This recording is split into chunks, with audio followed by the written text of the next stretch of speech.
다음 주 월요일부터 잃어버렸던 일상이 차츰 돌아옵니다. 밤 10시가 되면 헤어지기 바빴지만 이젠 그러지 않아도 됩니다. 10명까지 함께 만날 수도 있습니다. 땀 흘려 운동한 뒤엔 샤워를 할 수 있고 대중시설에서 시간 제한 없이 목욕을 할 수도 있습니다. 너무나 당연했던 우리 생활이 1년 9개월 만에야 조금씩 회복되는 것이죠. 물론 아직 제약은 있습니다. 앞으로 뭐가 어떻게 달라지는지 윤영탁 기자가 첫 소식으로 전합니다. 현재 수도권에서는 8명, 비수도권에서는 10명까지 모임을 할 수 있습니다. 일상 회복이 시작되는 다음 주 월요일부터는 각각 2명씩 더 늘어서 비수도권의 경우엔 최대 12명까지 가능해집니다. 사적 모임의 인원수를 따질 때 백신 접종 여부는 상관없습니다. 식당과 카페엔 백신을 안 맞았거나 1차만 맞은 사람들, 지금처럼 최대 4명까지만 함께 이용할 수 있습니다. 식당과 카페, 영화관과 PC방, 노래방이나 목욕탕 등 대부분의 다중 이용시설의 영업 제한 시간이 해제되면서 24시간 운영이 가능해졌습니다. 감염 위험이 높은 클럽이나 유흥주점, 홀라텍 등 유흥시설만 자정까지입니다. 시작 시점은 다음 달 1일 0시가 아닙니다. 집단 감염들이 증가될 위험성이 있는 상황을 좀 건의를 하면서 시작 시점을 11월 1일 오후부터 시작하도록 건의가 들어왔고, 행사나 집회엔 100명까지 모일 수 있습니다. 접종 완료자와 검사를 받고 음성이 나온 사람들로만 구성하면 500명까지도 모일 수 있습니다. 결혼식도 하객 중 접종 미완료자가 50명 미만이면 최대 250명까지 참석할 수 있습니다. 프로스포츠 경기는 접종 여부와 관계없이 정원의 50%까지 입장이 가능합니다. 그런데 KBO는 프로야구 포스트 시즌엔 전체를 접종 완료자로만 받기로 했습니다. 사실상 방역 패스가 적용되는 겁니다. 정부는 오늘부터 백신 패스 대신 방역 패스라는 단어를 쓰기로 했습니다. 종교시설은 정원의 절반까지 완료자로만 모인다면 인원 제한이 없어집니다. 영화관도 시간 제한 없이 문을 열 수 있습니다. 백신을 맞은 사람은 음식도 먹을 수 있습니다. 그래서 일부 영화관은 아예 이들을 위한 전용관을 만들기로 했습니다. 6주 동안 이렇게 해보고 12월 13일부터는 노래방이나 실내 체육시설에서 음식을 먹을 수 있습니다. 또 실외에서 마스크를 벗는 것도 검토합니다. 그리고 마지막 단계인 1월 24일부터는 사적 모임 제한도 없어질 수 있습니다. JTBC 윤영탁입니다. 네, 그런데 모든 문이 다 열리는 건 아닙니다. 백신을 모두 맞았거나 음성 확인을 받은 사람만 이용할 수 있는 곳도 있습니다. 이른바 방역 패스입니다. 그게 어딘지 유한울 기자가 정리했습니다. 입구에는 접종 여부를 보여달라는 안내문을 놓았습니다. 아예 회원번호를 입력하면 접종을 완료했는지 뜨는 시스템까지 마련했습니다. 당장 다음 주부터 실내 체육시설에 적용되는 접종증명 음성 확인제 방역 패스 때문입니다. 유흥시설과 노래연습장, 목욕탕, 경마장과 경륜장 등도 적용 대상입니다. 요양병원이나 요양시설, 경로당 같은 감염 취약시설도 들어갑니다. 다만 유흥시설엔 접종 완료자만 입장 가능합니다. 환기가 어려운 시설들 또는 충분한 거리 두기가 어려운 시설들, 그리고 그 안에서의 활동들이 비말 생성이 많고 장시간 체류하는 시설들입니다. 접종 예외로 인정하는 경우도 있습니다.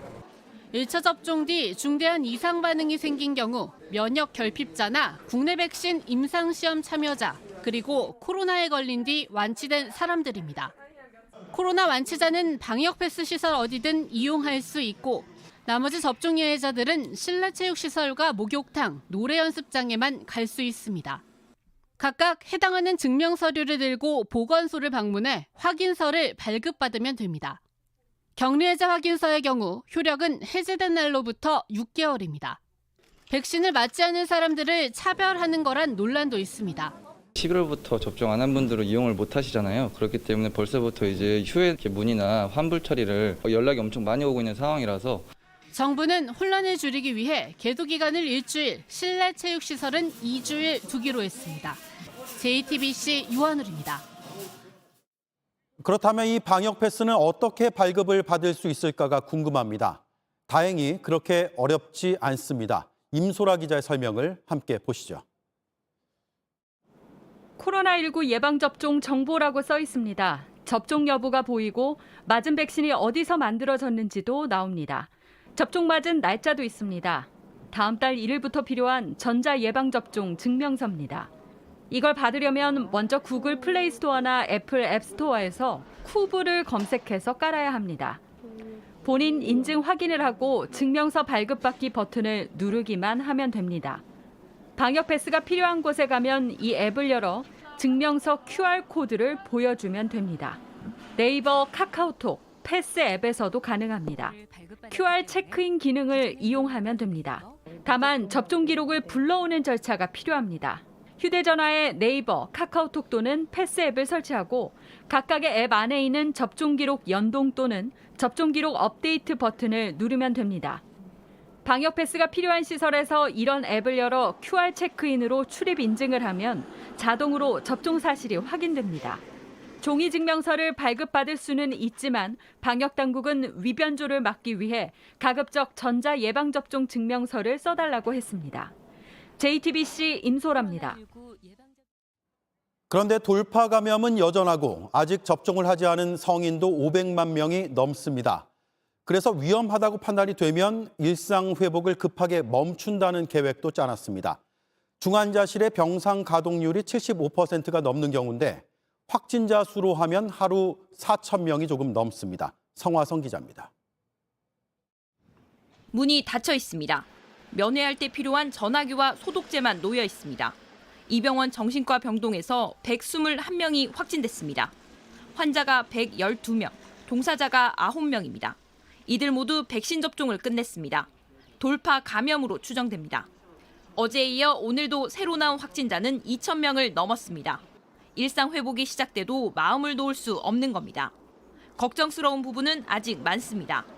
미접종자가 특히 성인에서도 500만 명 이상이 남아있는 상황이고 또 동절기가 들어가게 되면 실내 전파가 확산될 거고 기존 접종자의 면역도 줄어들 수 있는데 연말 각종 모임은 많아집니다. 방역조치 완화와 맞물려 확진자가 대폭 늘어날 수 있습니다. 중증 환자까지 늘어나면 정부는 비상계획 카드를 꺼내기로 했습니다. 중증 환자와 사망자 발생이 증가하는 등 의료체계 여력이 위험한 경우에는 일상 회복의 과정을 중단하고 강력한 비상조치 계획을 중환자실의 병상 가동률이 75% 이상이거나 최근 일주일 평균 병상 가동률이 70%를 넘으면 위드 코로나를 멈추는 겁니다. 하루 확진자가 4,000명을 넘어설 때입니다. 이렇게 되면 접종 증명이나 음성 확인을 내야 들어갈 수 있는 시설이 더 많아집니다. 사적 모임과 행사 인원을 줄이고 영업시간도 다시 묶습니다. 사실상 일상 회복이 멈추고 이전 거리두기 단계로 돌아가는 겁니다. 방역 조치를 풀었던 싱가포르에서도 확진자가 늘자 사적 모임 기준을 5명에서 2명으로 줄였습니다. JTBC 성화선입니다. 학생들의 일상도 달라집니다. 수능이 끝난 다음 달 22일부터 수도권의 초중고교생 모두 매일 학교에 갑니다.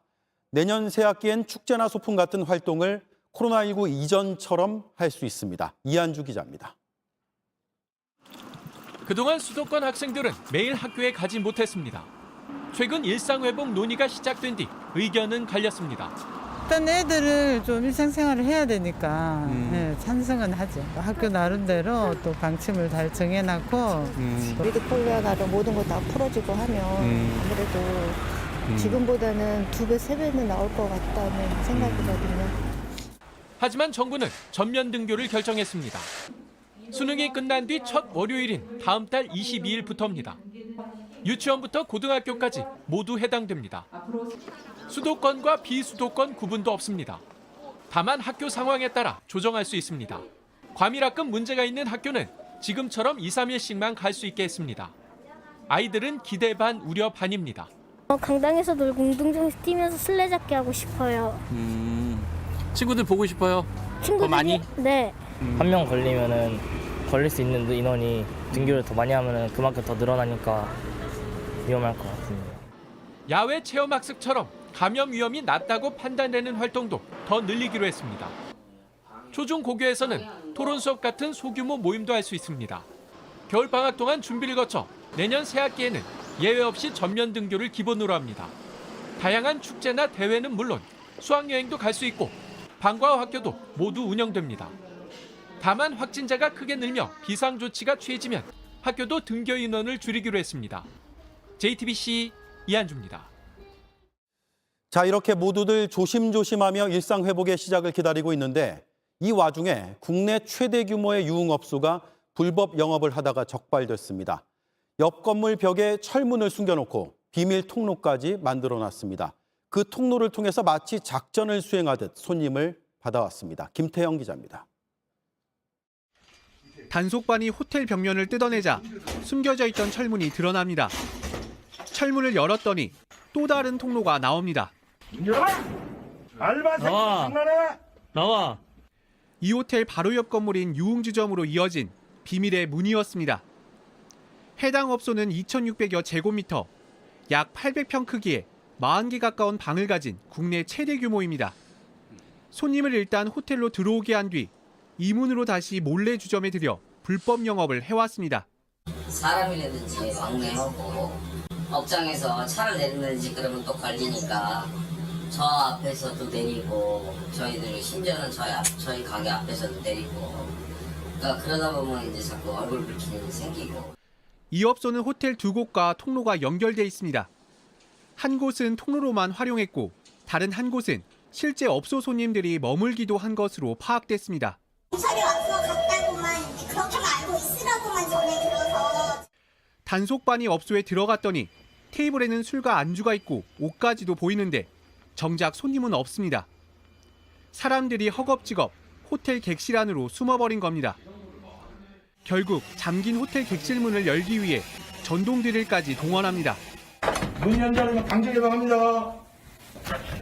문이 다 뜯고 있습니다. 방문을 열자 종업원과 손님으로 가득합니다. 일행세 성명 헬스 안 했어요. 문자롱을 통해서 지하를 통해서 이렇게 대피하셨고요.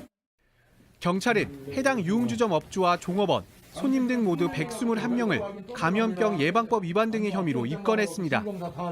이와 함께 업주가 손님들에게 성매매를 알선한 혐의가 있는지도 조사하고 있습니다. JTBC 김태영입니다.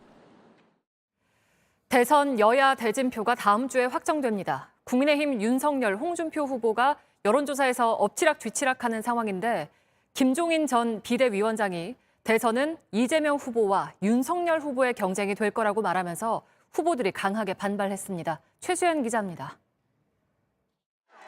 일주일 남은 국민의힘 대선 경선은 윤석열, 홍준표 후보가 초박빙 양상입니다. 초반엔 윤 후보가 줄곧 우위를 점했다가 최근 여론조사에선 홍준표 후보가 바짝 추격한 상황입니다. 최종 경선에선 국민 여론조사와 당원 투표가 각각 50%씩 반영됩니다. 국민의힘 관계자들은 JTBC에 누가 이기더라도 낙승은 아닐 것이다. 이번 주말 후보들의 행보가 관건이 될 것이라고 내다봤습니다. 이렇다 보니 후보들은 각자 당심 우위를 내세우며 신경전을 이어가고 있습니다. 윤석열 후보는 새 분리기에 주력했습니다. 호남 출신 중진인 박주선 전 국회부의장과 김동철 전 의원은 오늘 윤 후보 지지 선언을 했습니다. 다른 진영에 계신 분이라도 공정과 상식이라는 기치 아래 설득하고 화합하는 것이 진정한 정치입니다. 그 작은 힘을 윤 후보에게 보태는 것은 나라의 추락을 막기 위해서입니다. 윤 후보는 또 진중권 전 교수와 금태섭 전 의원 등과 대담을 하며 반문 결집에 힘을 실었습니다.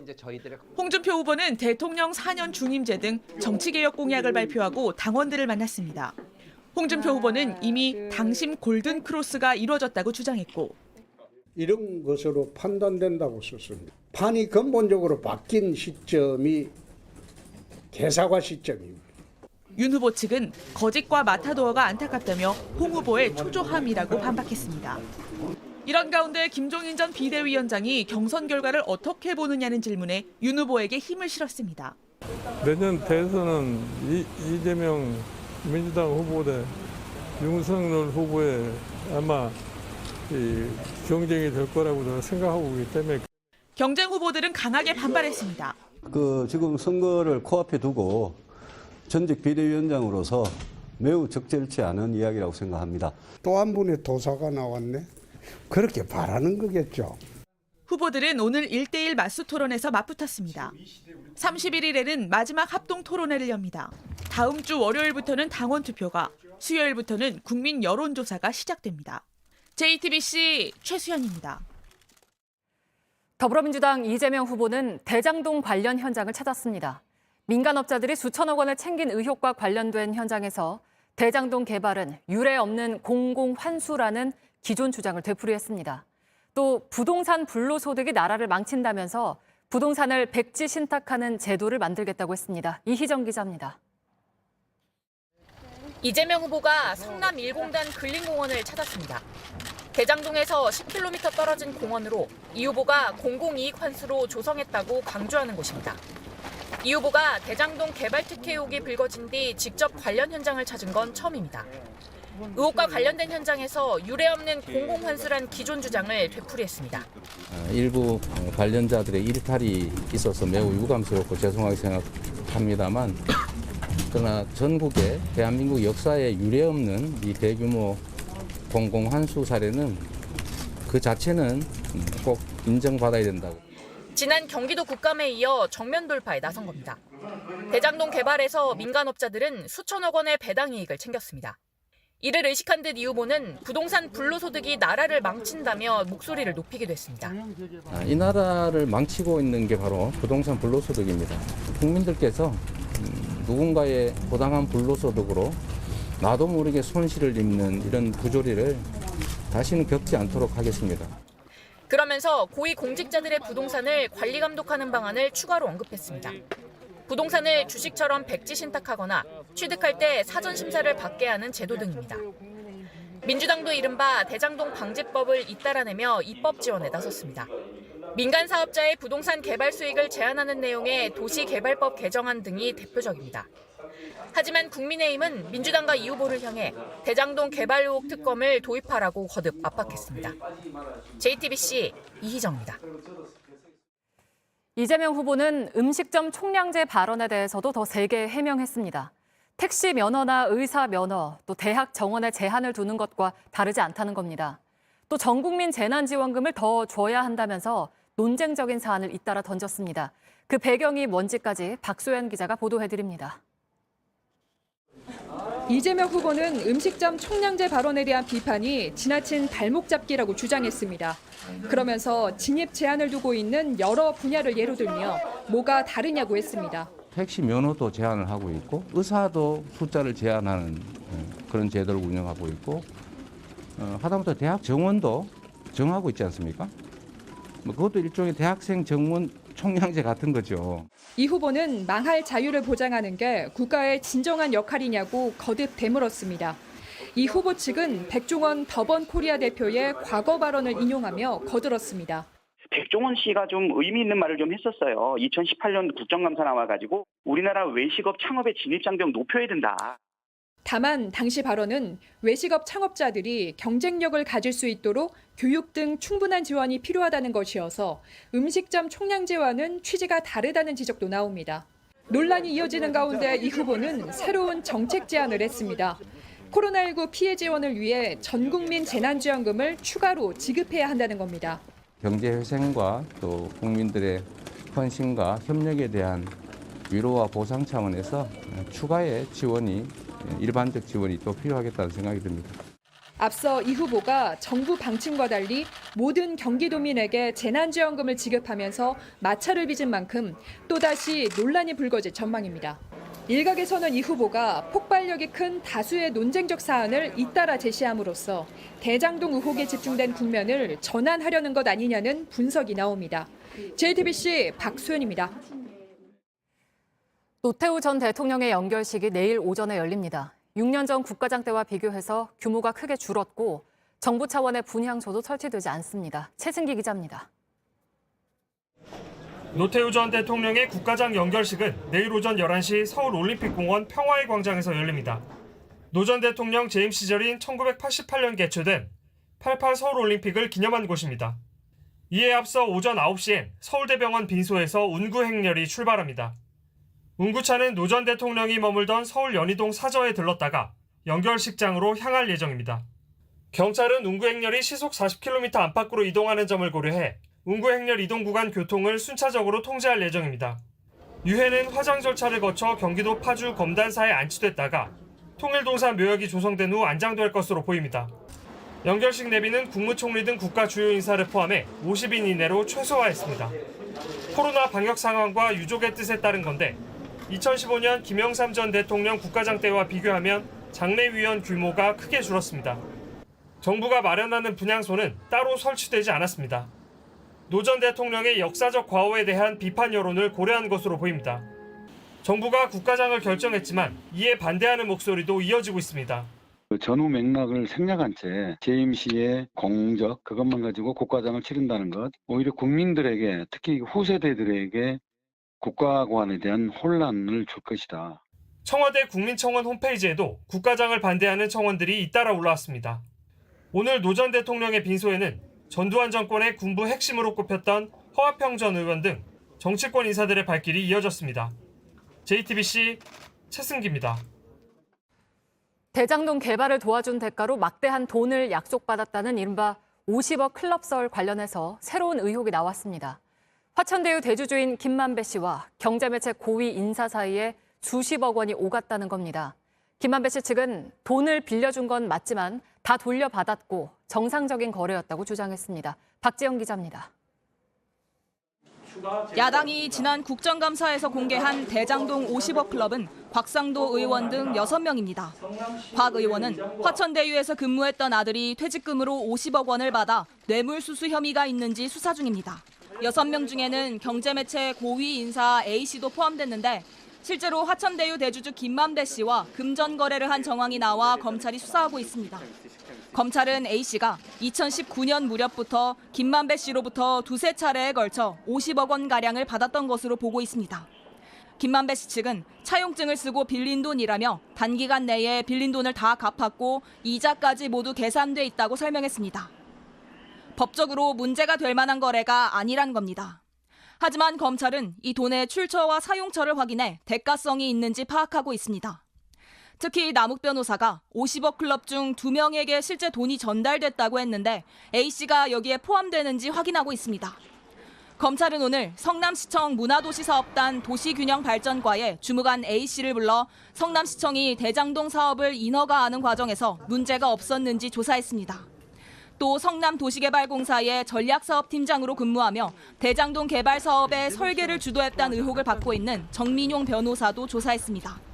성남도시개발공사가 대장동 사업에 제공한 특혜를 성남시청이 알고 있었는지 등을 파악한 겁니다. 한편 경찰은 천화동인 1호가 소유한 판교의 한 타운하우스와 관리사무소 등을 압수수색했습니다. 김만배 씨의 뇌물 관련 혐의가 입증되는 대로 검찰은 김 씨에 대해 구속영장을 다시 청구할 방침입니다. JTBC 박지영입니다. 네, 이번엔 고발사주 의혹 수사 소식입니다. 저희는 의혹의 출발점인 김웅 의원과 조성은 씨 사이에 오간 텔레그램 대화에 다시 주목했습니다. 대화 내용 중에 채널A 사건의 제보자 실명을 손준성 검사가 직접 입력해서 알려주는 듯한 대목을 확인했습니다. 구체적인 내용과 함께 이게 뭘 뜻하는지 이서준 기자가 전해드립니다. 김웅 의원이 지난해 4월 3일 조성은 씨에게 가장 처음 보낸 텔레그램 메시지는 언론 보도 인터넷 주소입니다. 채널A 사건의 제보자 X가 지모 씨라는 내용입니다. 김 의원은 이어서 제보자 X가 지모 씨라며 지 씨의 실명을 알려줍니다. 해당 메시지에는 손준성 보냄이라고 붙어 있습니다. 손 검사가 텔레그램에 입력한 문장을 그대로 전달한 겁니다. 제보자 X가 지모 씨임, 이 문장을 텔레그램에 가장 처음 입력한 사람은 손 검사라는 의미입니다. 손 검사 측은 구속영장 실질심사에서 제보를 반환하는 과정에서 손준성 보냄이 붙은 것 같다는 취지로 해명을 한 바 있습니다. 하지만 제보자 X의 실명을 직접 텔레그램에 입력하며 적극적으로 설명한 정황도 있던 겁니다. 공수처는 손 검사 구속영장엔 이 문장과 관련해선 담지 않았습니다.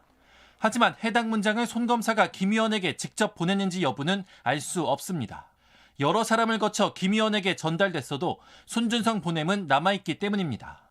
손 검사 측과 공수처 측 모두 수사가 계속 진행 중인 만큼 해당 문장에 대한 입장을 내지 않겠다고 했습니다. JTBC 이서준입니다. 경기도 안양의 한 초등학교 여교사 화장실에서 몰래 카메라가 발견됐습니다. 교사들이 경찰에 신고했는데 긴급 체포된 사람은 다름 아닌 그 학교 교장이었습니다. 정용환 기자입니다.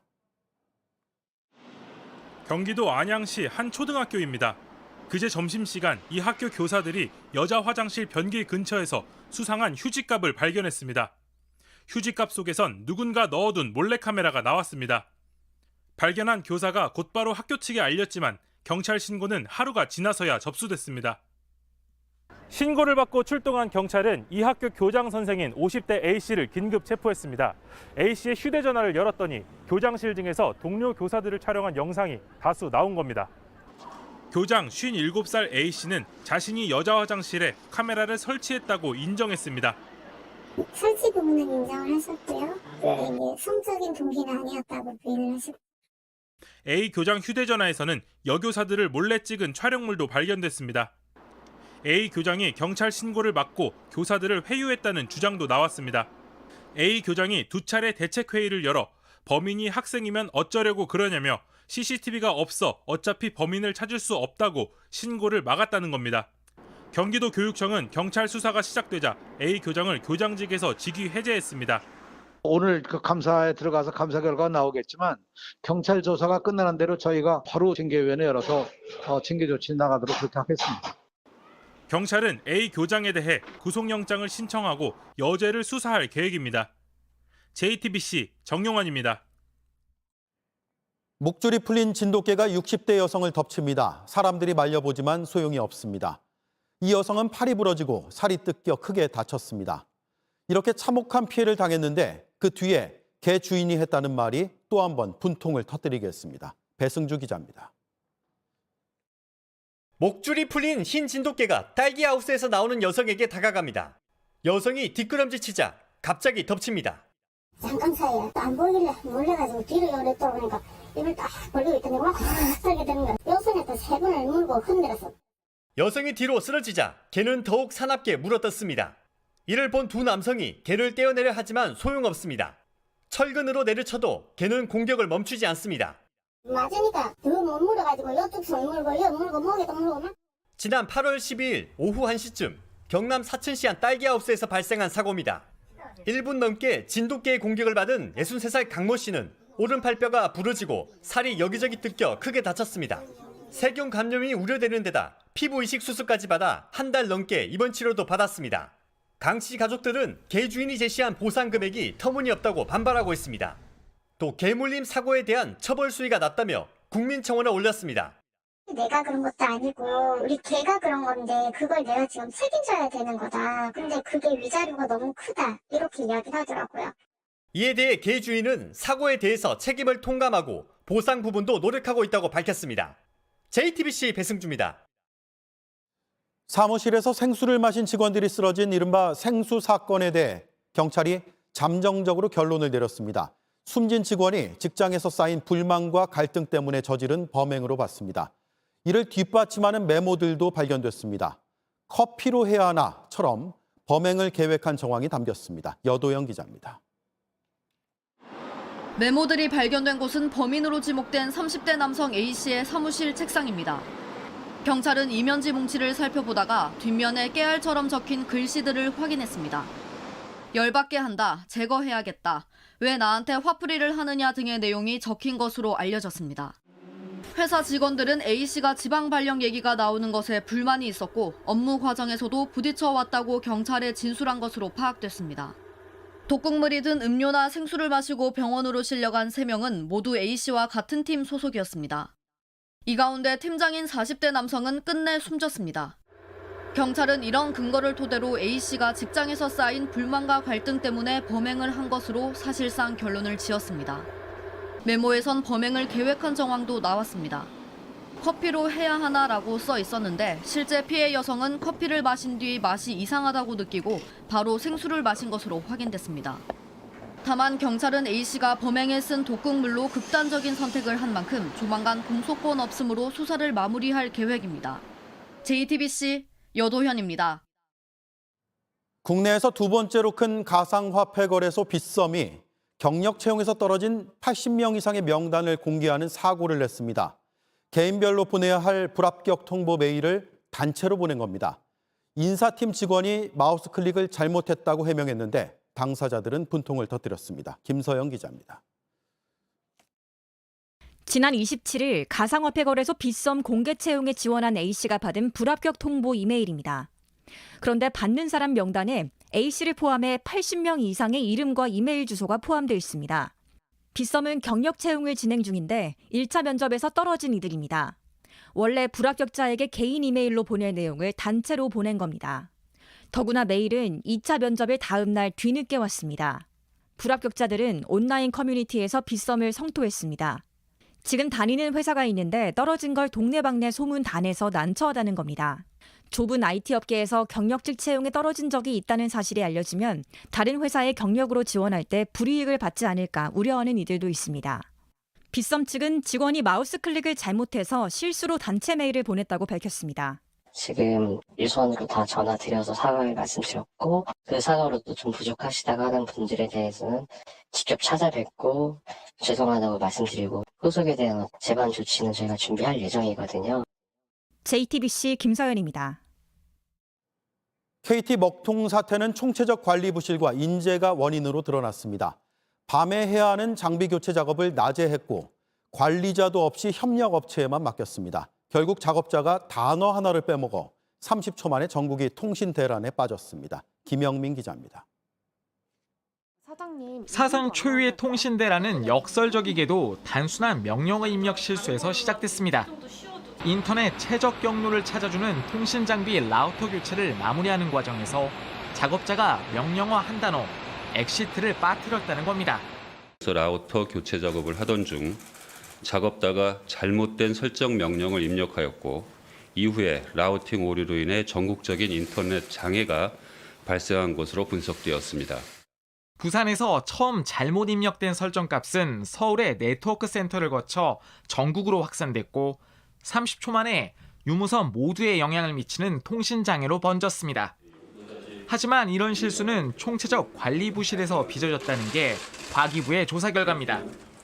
통신 장비 교체 작업은 인터넷 사용자가 적은 한밤중에 KT의 작업 관리자와 함께 진행해야 합니다. 작업 승인이 난 시간은 26일 새벽 1시부터 6시까지였지만 지켜지지 않았습니다. 규정을 어기고 그 전날인 25일 오전에 교체한 겁니다. 더구나 교체 작업은 KT 직원의 관리 감독 없이 협력업체 작업자들끼리 했습니다. KT 직원들은 장비를 교체하기 전 2차례의 사전 검증 단계에서도 명령어 오류를 발견 못했습니다. KT는 오늘 아침 사회이사들과 긴급이사회를 열었습니다. 3시간 이상 통신장애만 보상을 하도록 한 현행 약관에 구애받지 않고 피해를 보상하는 방안을 논의한 것으로 알려졌습니다.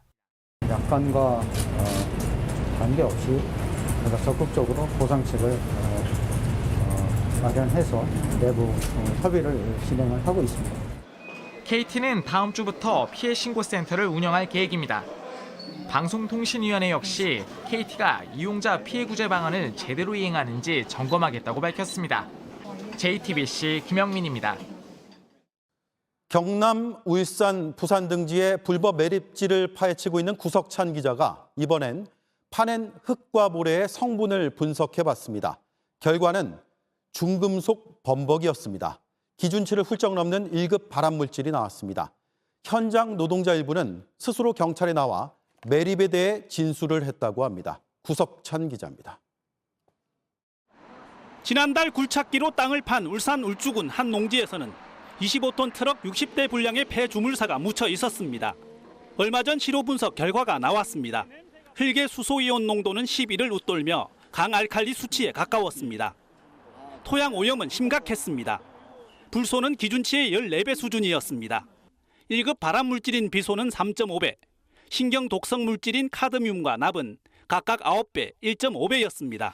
취재진이 발견한 현장에선 단속에 대한 업자들의 집단 민원으로 관리 감독이 부실할 수밖에 없다는 목소리도 나왔습니다. 폐주물사에 일반 토사를 섞으면 단속이 애매해지는 점을 악용하는 사례를 막는 법 개정 추진이 쉽지 않다는 겁니다. 그런 것 때문에 힘들더라. 몇 번 자기들도 건의를 해봤고 했지만 문제를 일으킨 업체들의 환경표지 인증 취소 역시 쉽지 않다는 지적도 나옵니다. 법 조건을 위반했기 때문에 이거를 한 달만 하는 저희 이제 수강 바뀌기가 없는 거거든요. 저희 인증이 따로 있어서. 불법 폐기물 매립 사태를 둘러싼 파장이 갈수록 커지고 있는 가운데 일부 현장 노동자는 스스로 울산경찰청을 찾아 범행과 관련된 사실을 진술했습니다.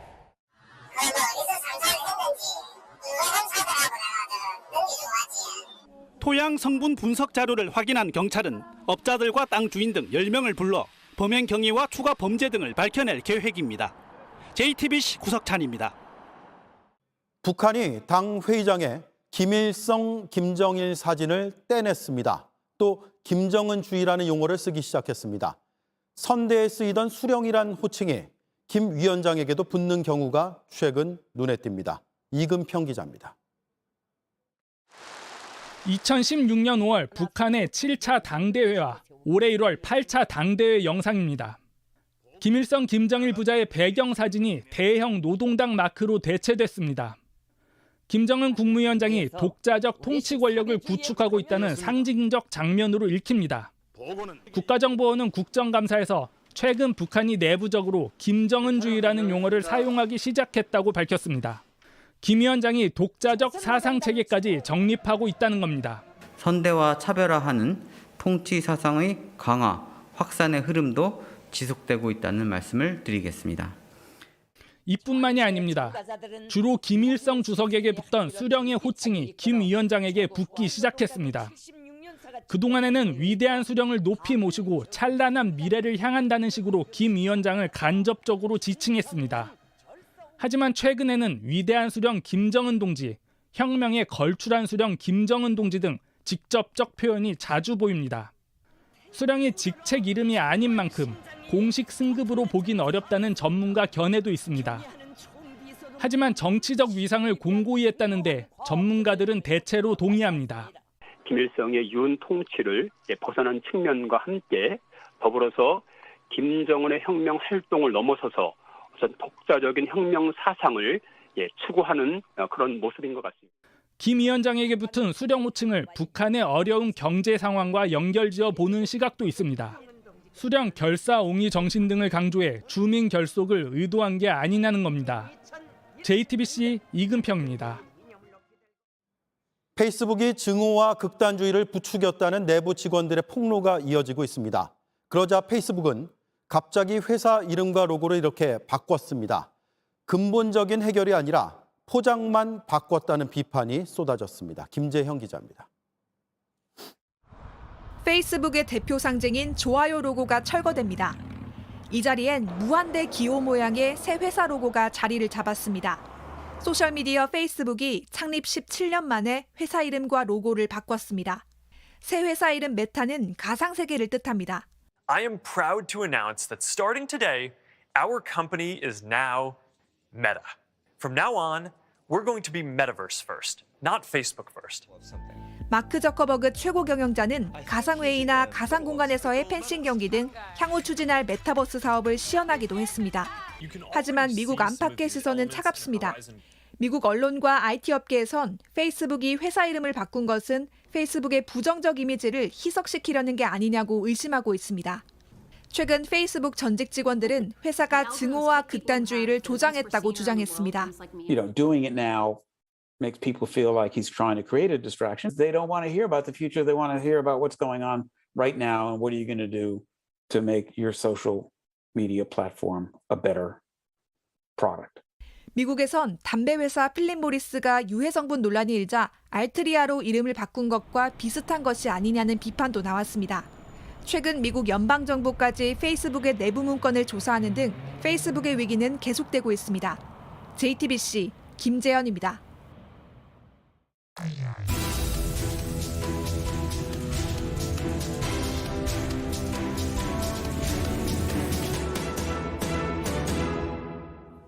네, 오늘 밀착 카메라는 인기를 끄는 한 드라마의 영향으로 좀 달라진 곳들을 다녀왔습니다.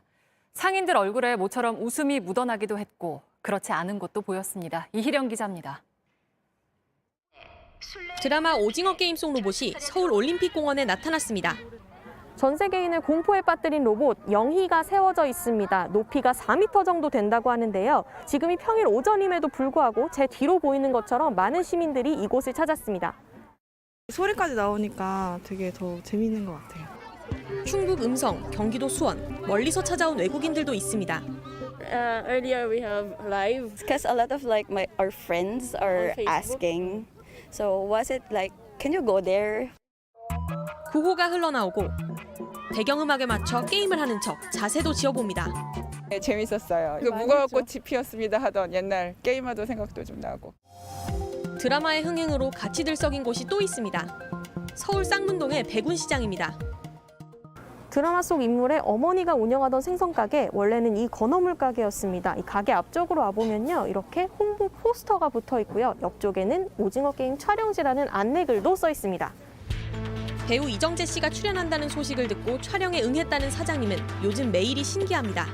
중국, 일본에서 많이 오시고 영국 분이 너무너무 좋아하셨어요. 정겹고 좋다고.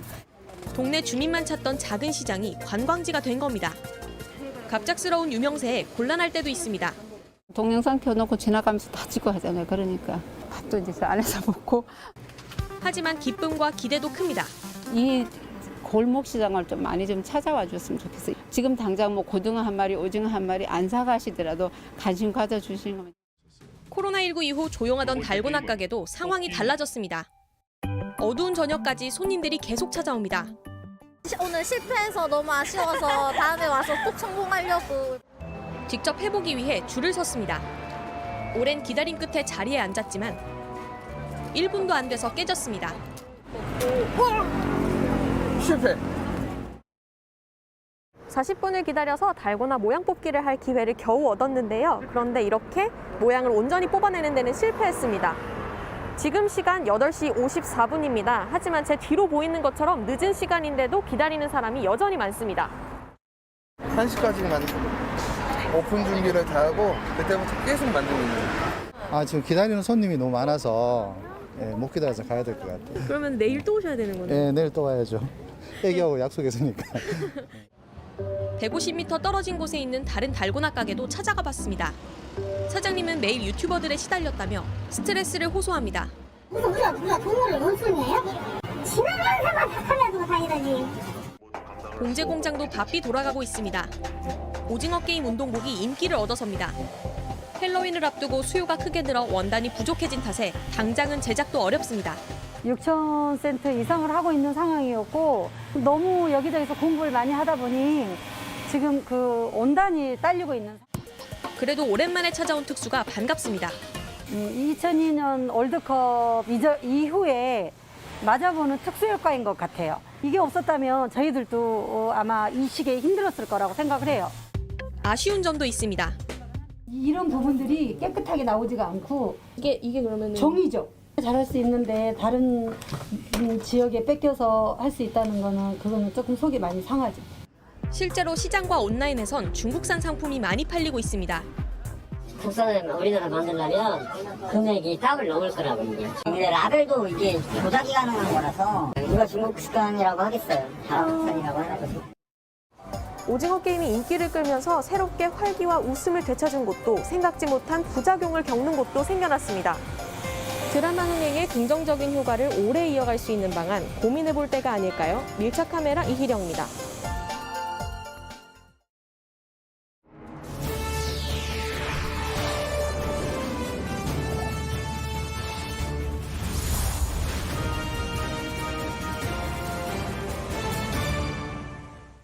네, 캠프나우 오늘은 정의당 심상정 후보입니다. 바로 마크맨 불러보겠습니다. 황혜린 기자, 심 후보가 부쩍 민주당 이재명 후보하고 각을 세우고 있죠? 네, 심 후보는 조금 전 서울 종로에서 열린 무주택자 촛불 집회에 참여했습니다. 우리 사회의 불평등을 해소하기 위한 의견을 들으러 왔다면서 대장동 특혜 의혹을 겨냥하기도 했는데요. 이재명 후보가 대장동 사업을 단군 이래 최대 공익사업이라고 한 게 국민 기만이라고 강도 높게 비판하기도 했습니다. 네, 일각에서는 이재명 후보하고 막판에 단일화를 할 거다 이런 가능성도 이야기를 하는데 근데 심 후보는 최근에도 단일화는 없다라고 분명하게 밝히지 않았습니까? 네, 제가 지금 있는 이곳 캠프 임시 사무실이 꾸려진 당사로 오기 직전에 심 후보에게 단일화 가능성 직접 물어봤습니다. 역시나 단호하게 선을 그었는데요. 이재명 후보가 검토 중인 걸로 알려진 주 4일째 공약에 대해선 표를 의식해 내놓은 것 같다며 자신은 확실하게 도입하겠다고 강조하기도 했습니다. 직접 들어보시죠. 좀 확실하게 한마디 좀 부탁드리겠습니다. 심상정도 당연히 끝까지 완주해서 양당이 대변하지 못하는 그런 시민들의 입장을 끝까지 대변해야 되고요. 단일화는 이제 역사적 시효가 끝났다. 이렇게 말씀드립니다. 이재명 후보도 주 4일제에 대해서 좀 검토를 해보겠다 이렇게 말을 하셨는데 시민들의 반응이 뜨겁으니까 좀 만지작거리시는 것 같아요. 주 4일제를 채택하려면 확실하게 책임 있게 할 수 있는 그 방안을 내놔야 된다. 네, 정의당은 오는 8일쯤 선대위를 공식적으로 발족할 예정입니다. 대선 경쟁이 시작되면 단일화 문제가 본격적으로 불거질 수도 있지만 심상정 후보는 끝까지 완주하겠다는 입장입니다. 네, 여기까지 듣겠습니다. 캠프나우 황혜린 기자였습니다.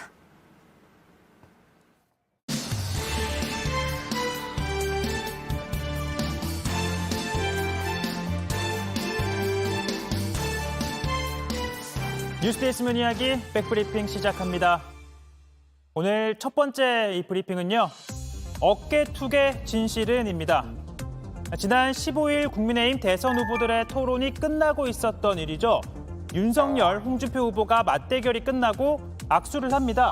그리고 이 윤 후보가 홍 후보의 어깨를 툭, 그리고 또 한 번 더 툭 칩니다. 이 방송이 끝날 때라 무슨 말을 했는지는 알 수 없었지만 그만해라 진짜 뭐 이런 입모양이었다라는 얘기들이 나왔었죠. 이날 어깨를 친 당사자인 윤 후보가 오늘 이렇게 주장했습니다. 그날따라 또 저한테 그 신상 공격을 또 세게 하시더라고요. 끝나자마자 또 빵듯이 웃으면서 저한테 걸어오셔갖고 야 오늘 막 고생 많이 했다 그러시더라고요. 그래서 제가 아이 선배 하고서 제가 툭 쳤죠. 뭘 또 병 주고 약 주냐 거기서. 그러면서 평소에도 토론할 때와 아닐 때의 홍 후보의 태도가 달랐다며 이렇게도 말합니다. 이제 한 두세 번 계속 제가 이제 선배님하고 이렇게 잘 보시니까 저한테 말씀도 놓고 야 윤 총장 뭐 이러기도 하시고 근데 친근하게는 하시는데 또 막상 토론에 들어가면 언제 그랬냐는 듯이 뭐 신상 가지고 막 공격도 하고 또 끝나면 또 서로 반갑게 또 하고 헤어지고 이러는데 이 말만 들으면 그러니까 그날도 에이 또 왜 이러세요? 라며 후배로서의 응석이랄까 뭐 이런 걸 부렸다는 건데요. 하지만 홍준표 후보는 앞서 좀 다른 얘기를 했죠. 이렇게 훈훈한 분위기가 결코 아니었고 윤 후보의 태도 때문에 불쾌했다라면서 특히나 새카만 후배가 할 적절한 행동은 아니라고 했었죠. 이 검사 선후배를 말하는 건데요. 사법연수원 기수로 홍 후보가 9년 더 빠르긴 합니다. 자, 아무튼 이렇게 어깨투개 진실은 여전히 알 수 없는 채로 이 두 사람의 감정의 골만 더 깊어지는 게 아닐까 하는 예상도 나오는데요. 이러다 보니 이 윤 후보의 이런 평가에 홍 후보 또 발끈하는 건 아닐지도 모르겠네요.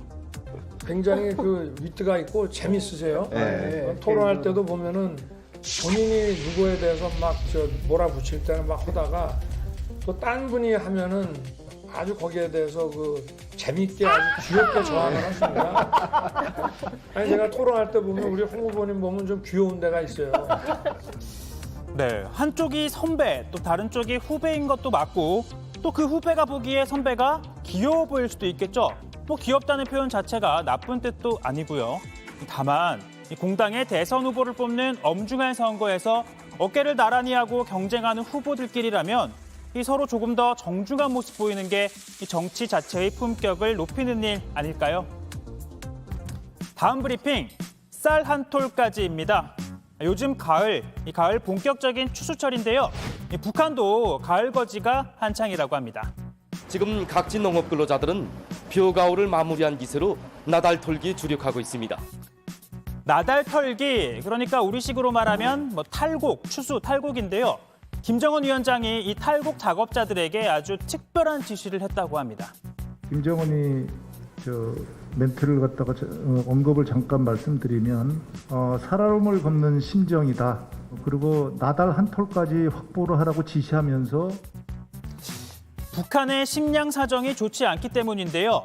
실제로 노동신문에서도 이 볕단 운반 탈곡 과정에서 이 벼알들이 떨어질 수 있다면서 이 나달이 모여 1kg, 1톤이 돼 나라의 쌀독을 가득 채운다고 했습니다. 그러니까 티끌모아 태산이니 벼 한 알도 소홀히 여기지 말라는 겁니다. 그래서일까요? 요즘 북한 관영 매체에서는 유독 이 먹거리 관련 보도들이 눈에 띕니다. 한번 볼까요? 이 메기를 키우는 양어장, 토끼, 염소, 닭 등을 키우는 축사의 모습도 요즘 자주 보입니다. 그런데 최근 통상 가축으로는 분류하지 않는 이것도 등장했습니다.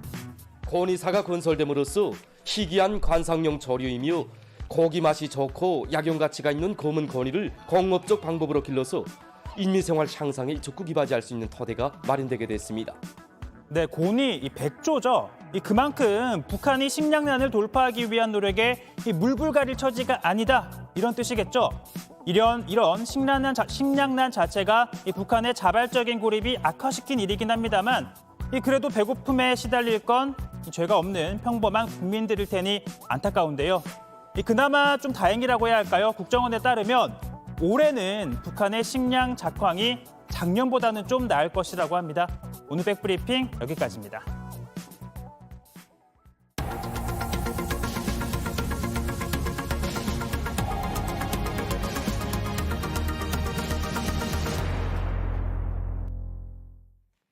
네, 조금 전 들어온 소식입니다. G20 정상회의 참석을 계기로 이탈리아를 방문한 문재인 대통령이 프란치스코 교황과 만났습니다. 문 대통령은 한반도 평화의 모멘텀이 될 것이라며 교황의 방북을 재차 요청을 했습니다.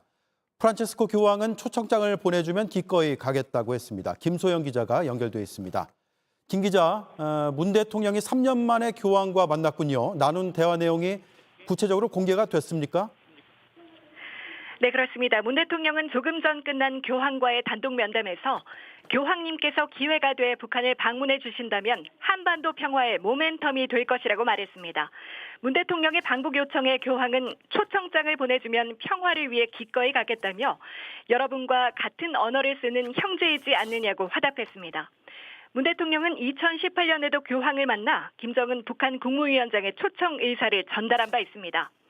문 대통령은 이 자리에서 군사 분계선의 철조망으로 만든 십자가를 교황에게 선물했습니다. 오늘 면담은 이례적으로 이인영 통일부 장관이 수행했습니다. 한반도 평화 정착에 대한 우리 정부의 의지를 강조한 걸로 풀이됩니다. 교황은 면담이 끝난 뒤 수행원들과 일일이 인사를 나눴습니다. 네, 김소영 기자도 바티칸에서 취재를 했는데 현장 상황도 들어볼까요? 네, 문 대통령의 교황 면담에 앞서 접근할 수 있는 범위까지 현장 취재를 했는데요. 잠시 영상으로 보시겠습니다. 네, 지금 문 대통령의 태운 차량들이 지금 교황청 안으로 들어가고 있습니다. 잠시 뒤 교황궁에서 문 대통령이 교황과 만납니다. 정상 면담을 앞두고 경비가 상당히 강화된 모습이고요. 문 대통령에 이어 바이든 미 대통령도 바로 면담을 갔기 때문에 이렇게 미국 기자들도 생방송을 준비 중입니다. 자, 그리고 이것도 궁금한 내용인데 혹시 문 대통령이 바이든 미국 대통령과도 만났습니까? 왜냐하면 한미 정상회담이 협의 중이라는 말이 있었잖아요. 네, 오늘은 아직까지 한미 정상이 만났다는 소식이 들려오지 않고 있습니다. 일정을 좀 설명드리면 내일부터 이틀간 이곳 로마에서 G20 정상회의가 열리고 이어 두 정상은 영국 글래스고로 이동해 기후변화협약 당사국 회의에도 참석합니다.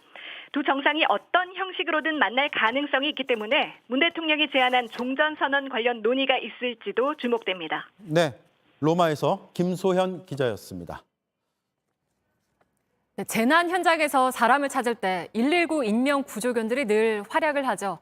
전국에 있는 28마리 중에서 누가 가장 뛰어난지를 겨뤘습니다. 올해 최우수상은 토백이가 차지했습니다. 직접 보시겠습니다. 윤두열 기자입니다. 앞으로 빨리 가도 천천히 가도 안 됩니다. 핸들러 발걸음에 맞춰 꼼꼼하게 주위를 살피고 안전하게 통과해야 합니다. 장애물을 통과하기 전에도 통과하고 나서도 철저하게 명령에 따릅니다. 큰 소리가 나도 당황하지 않고 가던 길을 가야 합니다. 119 구조견입니다. 다음은 산악구조 활동 평가입니다. 사람을 찾으면 곧바로 신호를 보내는지 1번 여구조자 의식 없음 구조 대상자 2명을 모두 찾는지 평가합니다. 이 모든 활동을 수행하는데 13분이 넘으면 감점이 시작됩니다. 전국 구조견 28마리를 평가했는데 올해는 영남 119 구조대 소속 토백이가 가장 좋은 점수를 받았습니다. 활동한 지 1년 반 만에 구조 대상자 5명을 찾은 엘리트 구조견입니다. 소방수색견들은 지난 3년 동안 구조 대상자 115명을, 올해도 9월까지 523번을 출동해 32명의 구조 대상자를 찾아냈습니다. 보통 바람이 잘 불고 하면 100m, 200m 이상도 이제 인지를 해서 그쪽을 쫓아가고 수 있습니다. 지금은 주로 지상에서 인명 구조견으로 활동하지만 앞으로는 활동 범위를 넓힙니다. 그 익수자 수색을 위한 순환 탐지견도 양성하고 있고 화재 원인 조사를 위한 화재 탐지견도 지금 양성하여 소방청은 2025년까지 구조견과 특수 목적견을 20마리 더 배치할 계획입니다. JTBC 윤두열입니다. LA 한인타운의 한 PC방에서 20대 한인 남성이 모르는 사이인 흑인 남성에게 갑자기 폭행을 당했습니다. 경찰에 신고했지만 나흘이 지나도록 경찰은 가해자를 부르거나 수배하지 않고 있습니다. 홍희정 특파원이 현장 취재했습니다. LA 한인타운의 한 PC방 CCTV 영상입니다. 몸집이 큰 흑인이 자리에서 일어납니다. 갑자기 옆에 앉아있던 남성의 얼굴을 힘껏 때립니다. 피해자는 20대 한인 박모 씨. 제 옆통수를 온 힘으로 가격을 하시고 그러면서 그 흑인 남성 시계도 부셔지고. 박 씨는 충격에 잠시 정신을 잃었습니다. 병원 진료도 받았습니다. 박 씨는 가해자와 모르는 사이였습니다. 그 사람이 갑자기 이렇게 때릴 만한 이유가 있었어요? 전혀 없었습니다. 그냥 만만해서라고 밖에 이해가 안 가요. 하지만 현장에 출동한 경찰의 반응은 소극적이었습니다. 박 씨가 PC방 측에 문의해 가해 남성의 신원까지 알아내 신고했는데도 가해자를 부르거나 수배하지 않은 겁니다. 제가 오히려 그 범인의 정보들이나 그런 것들을 경찰한테 제출은 했지만 경찰 측에서는 별로 관심을 안 보였어요. 미국에서 아시아계를 상대로 한 묻지마 폭행이 계속되고 있습니다. 지난달에도 70대 한인 남성이 흑인 남성에게 묻지마 폭행을 당했습니다.